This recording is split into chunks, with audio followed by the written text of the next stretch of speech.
stuff over here. But when they went back to Europe or somewhere else, they were carrying heavy things in the ship. And therefore, they didn't need ballast. So if you're carrying heavy things back to Europe, you don't need ballast. If you're carrying light things over here, you need ballast. Okay, if you look at that, the orange part is actually probably built in the late 1600s. And as you go up, you see that the bricks change, and that means they were built later. You see the section, the 4 windows far away? That's our new addition. That was put up in 1750. So that was a new addition to make the house a little bit larger. And the reason that was put on addition was to lure the royal governor who lived down in Burlington, down near Philadelphia. They wanted to lure him up to Elizabeth so they would have the home of the royal governor here. And has anyone seen a $1 bill? Anyone seen a $10 bill? Yes. Anyone seen a $100 bill? Yes. Okay, who's on the $100 bill? Who's on the 10? Hamilton. And who's on the 1? Every one of those men worked in this building at one time or another. So this is a building that is contemporaneous with those people. Alexander Hamilton went to school in Elizabeth, and his teacher lived across the street in the Yellow House. And the governor lived here, and Washington was a frequent visitor. You've all heard the story that Washington never told a lie. That's a lie. George Washington, when the Revolution was on, always tried to make sure no one knew exactly where he was. Because if the British could catch him, well, you know what they would have done. So he tried to leave trails that were incorrect. So he put on his letters a place where he wasn't, but he wanted it, if the letter got in the circle, the British would think he was somewhere where he wasn't. So that's why he lied about where he was. So in any case, let's go in the house, and then we'll go room by room, and then we'll go into the basement and go to the...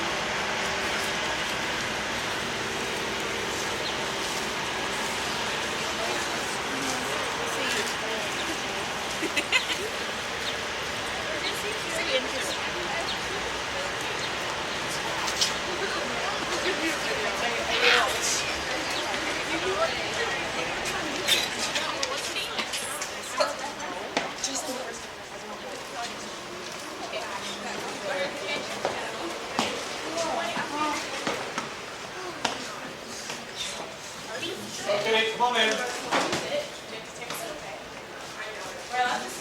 Come on. Hold her. Sit down.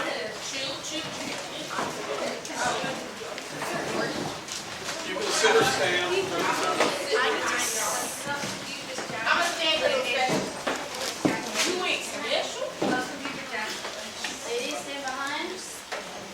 Oh, I'm not gonna carry you too. Go on, Lily, go down farther. Go down farther. Okay, this room is not really real. It's a reproduction of what was here. All the wood is as old as the house should be, but this kitchen did not exist for a number of years, and it was rebuilt. Now, if you look at the fire back, there's an iron piece back there. It's called a fire back, and that's a big piece of iron. And that fire back was original to the kitchen that was once here. Now, part of the house was built with wood. It was always expected that kitchens would ultimately burn down. So when the kitchen burned down, the brick house back there was safe, the kitchen burned down, and they built a new one. And they used the same sink you can see over there, and they might use the same fire back. Does anybody know why they put fire backs in the back of the fireplace? Well, the fire was always going. Always someone was cooking something, day and night. And a fire back did radiate heat back into the room, so it was good for cooking, but it had another very interesting use. When fireplaces were built, they were built of stone. and sometimes a little bit of water would get inside the stone. And as the fire got hotter and hotter and hotter, the water inside the stone would expand. And what would happen? It would blow up like a cannonball. So a safety reason for having a fire back is to see that if the stones blow up, you don't get hurt. So a fire back does not blow up. It's very handy to have it, pushing the heat back into the fireplace for cooking. You'll notice that there's a bottle on one of the andirons over there. That would have been a bottle of Madeira, wine, or an alcohol of some kind, because the people in colonial America were very heavy drinkers. Very, very heavy drinkers. They didn't drive cars, so they didn't get DUIs, but some of them fell off their horses. In any case, the reason they drank so much was because they needed energy, and alcohol is a form of energy, and we'll discuss that a little bit more later on. Now, on top of the mantelpiece there, you see the first piece of ceramic there. It has a little cover on it. It's a nice little woven cover. You know what that is? That's the bathroom. It's a chamber pot. And the reason they put that little doily thing on the top was when you woke up in the middle of the night, you didn't disturb the other people in the room, and you climbed the top back on, and then you went back to sleep. But there were no bathrooms. And so this house never really had plumbing, because either people used the chamber pot, or they went outside to an outhouse. But houses like this, and that's one reason a house like this lasts so long, because it really doesn't have any water pipes to leak. It doesn't have all of the problems that heating, ventilating, and air conditioning systems cause to house. So this house, if we don't have heating and air conditioning and water, we don't heat this. We just stop using the house in the winter when it gets too cold. So anyway, that's the chamber pot there. The people that lived in this house over the years comprised quite a number of occupations. It was a tenement house at one time. 2 governors lived here, Governor Ogden and Governor Belcher, of course, lived in this house too. So that's from 1750 to 1757. This house was effectively the capital of New Jersey. So where the governor lives, that's where the seat of government is. And the next room in there was where the New Jersey legislature met. So this house was once the capital of New Jersey, only for 7 years, but that's what it was. Any questions? Why did they move it? Excuse me? Why did they move the governor from here? Why was it only 7 years? Governor Belcher stayed here, but the later governors, one was the son of William Franklin. He was the illegitimate son of Benjamin Franklin. And he essentially was not loyal to the United States. He was loyal to Britain. And quite honestly, he was too chicken to stay here. He wanted to be in Perth Amboy, and he wanted a big British frigate real close to him so he could escape, which he ultimately did. Benjamin Franklin disinherited him, by the way. You think? You think? Like he was like as American as they come, wasn't he? Ben Franklin was, Yeah. but his son was loyal to the crown, and Ben Franklin had gotten him a job as royal governor, but he did not stay loyal to the country, and he went back to England and Benjamin Franklin. They had some words together later on during the peace negotiation times, but they never did. He was never forgiven for being disloyal. That was so. In any case, let's go on to the next room and take a peek there.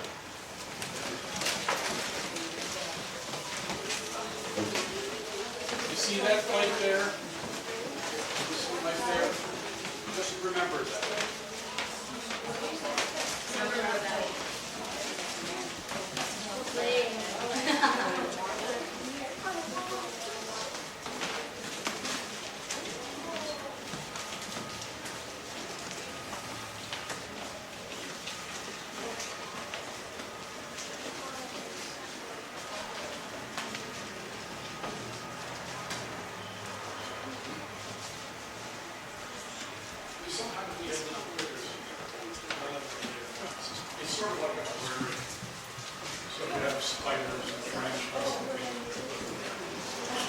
Okay, this room was used sometimes as a dining room, and also a place for the New Jersey legislature to meet. Now, the fireplace there, that is probably about 1800, so it's not a 1750.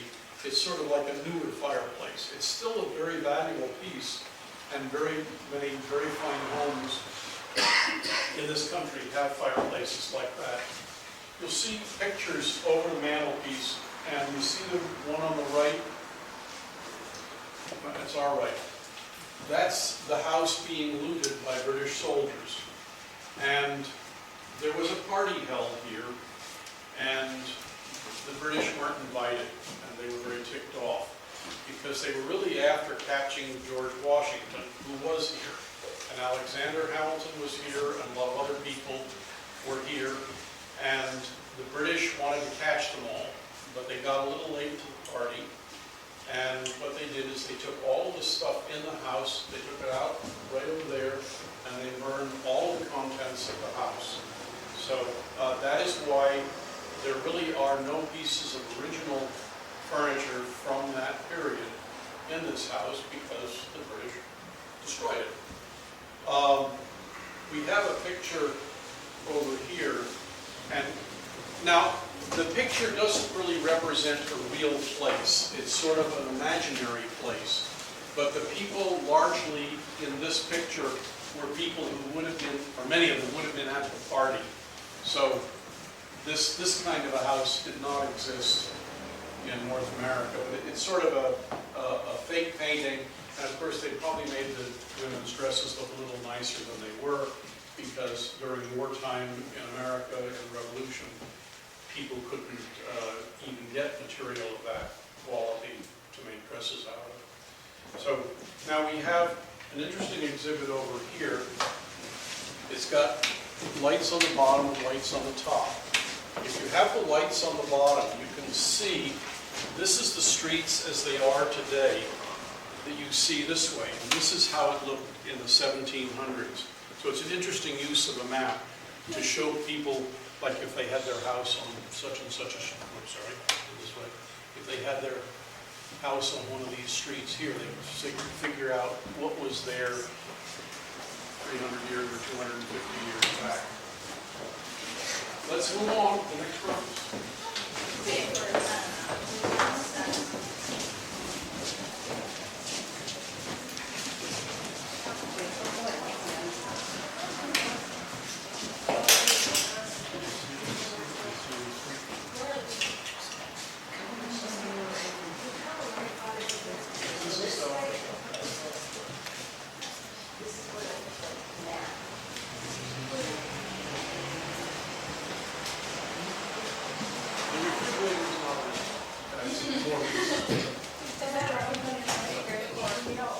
Yes, that's one we can do. Well, it's a decorative type thing. It's not. It is real, but it's not. It's not edible at this point. This room is where there's a picture of Governor Belcher with a big wig on. He's the one on the left. And the fellow on the far right is Governor Ogden of New Jersey. He lived in this house. And then the fellow in the center is actually the mayor of Elizabeth, and he was also a founder of Princeton University. Now, Princeton University started in Elizabeth, and then it moved to Newark, and then it went down to Princeton. But in the early days, it was started here in Elizabeth, and it was Governor Belcher who signed the papers that started the university. Now, the fellow in the center is William Peartree Smith. He was a mayor of Elizabeth, and he was also he was supposedly the son of a fellow named Port Royal Smith. And Port Royal Smith, according to Elizabeth history, which is totally wrong, Port Royal Smith was supposedly the royal governor of Jamaica. Well, the reality was he did live in Jamaica, but he was not the royal governor. He was a pirate. And he was in the pirate business, and he did very well. So the young William Peartree Smith was a very rich man, very, very rich. And it was all based on an occupation of piracy. Now, what happens if you want to go into the pirate business? Now, I'm not recommending that, but what would you do if you wanted to go into the pirate business? Well, you'd come to the front door here, you'd knock on the door, and you'd ask if the governor was around, and you'd say you want a letter of marque. A letter of marque gives you permission to be a pirate. Now, of course, that comes with a string, and the string is that the governor has to get 10% or some percent of what you catch. Now, particularly during the American Revolution, the United States did not have, among other things, a supply of gunpowder. Does anybody know where gunpowder came from? It came from India. It's saltpeter, and they brought the gunpowder, and the United States had 2,000 ships running around the seas trying to catch British ships that were carrying, among other things, gunpowder. We won't go exactly into what is made of gunpowder, but it smells very, very bad. It's essentially sewage, and it's called saltpeter. That's where we And if you're a chemical engineer or something, you know exactly, you mix the saltpeter with sulfur and charcoal, and you have gunpowder.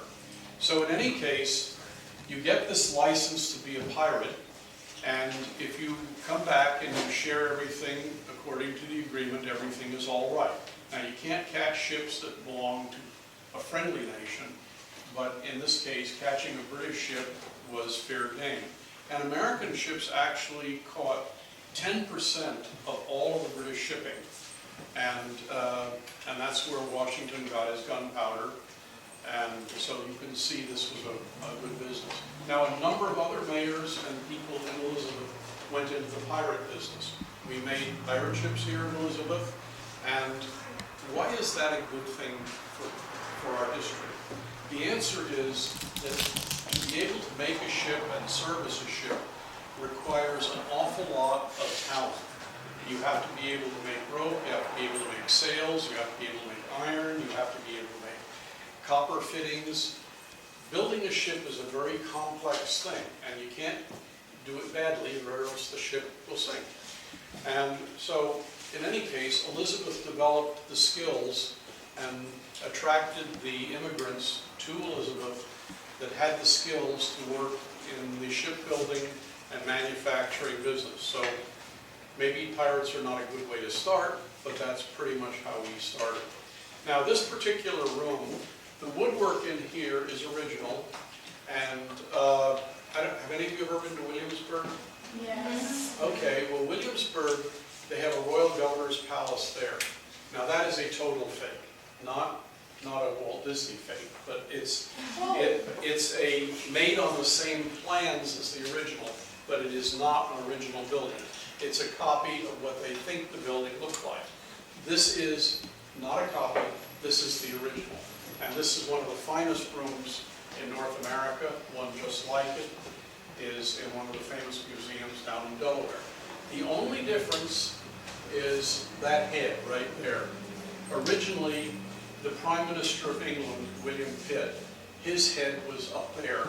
And after the Revolution, the people who lived here decided that William Pitt had to go, and Diana, the goddess of the hunt, became the occupant of that location.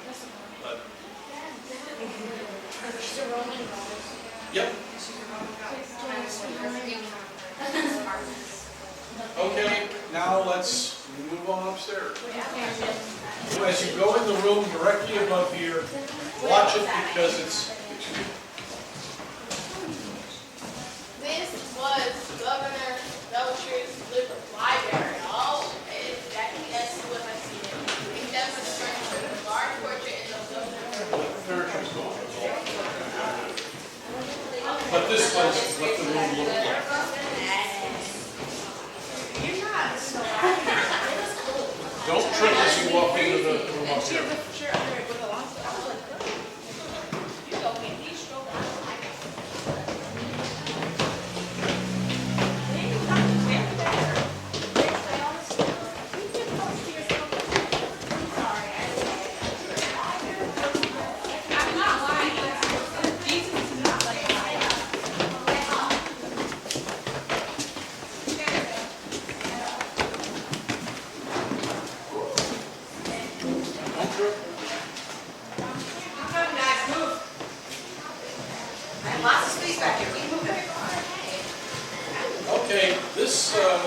this room was Governor Belcher's room. And actually, in the old days, when you had official meetings with people, you went to your office. But if people were considered your friends, you had them to your bedroom. And this is the bedroom. Now, if anyone believes in ghosts or anything like that, right about 3 feet from that wall, about 4 feet from that wall, that's exactly the location where Governor Belcher died. So if you that would be the location. Now, the only piece of original paint in this whole house is that right there. That's original paint from the 1750s. Everything else is a copy or a reproduction or something. But we've actually drilled into the walls, and we know each level of paint that was in this room. So if you wanted to know what color was this room in 1820, we can go through and see what level 1820 was on the room. So we might know that it was a green room, this, a yellow room, and some other time. This is the Governor Belcher type room. Now, do you remember I told you about the party that the British burned everything? Okay. The Marquis De Lafayette, who was one of the very wealthiest men in the world, third wealthiest man in France, he was at the wedding and he knew the bride, and this is one of the wedding presents. This was given by the Marquis